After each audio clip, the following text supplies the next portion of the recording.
নমস্কার বন্ধুরা, চলে এসেছি মাছ রান্নার রেসিপি নিয়ে। এই দেখো, আমি মশলাটা এখানে কষে নিচ্ছি। ভেজে রেখেছি মাছ, আর এখানে জল গরম হচ্ছে। মশলা আমার কষা হয়ে গেছে। এখন আমি গরম জলটা দিয়ে দিলাম। গরম জল ইউজ করলে রান্নার টেস্ট পুরো পাল্টে যায়। তোমরা সমস্ত রান্নায় গরম জল ইউজ করবে।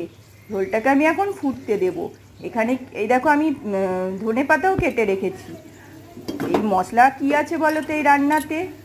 আদা, জিরা, লঙ্কা, ধনে বাটা আর লবণ হলুদ দিয়ে আমি কষেছি। টমেটোও আছে।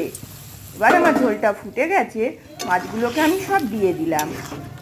এরপরে আমি ধনেপাতা দিয়ে ভালো করে নাড়াচাড়া করে নামিয়ে নেব। আমি গরম মশলা দেব না, কারণ যা গরম পড়েছে, গরম মশলা আমি ফোড়ন দিয়েছিলাম। ওই জন্য আমি আর গরম মশলার গুঁড়ো দিচ্ছি না। ধনেপাতা দিয়ে দিলাম।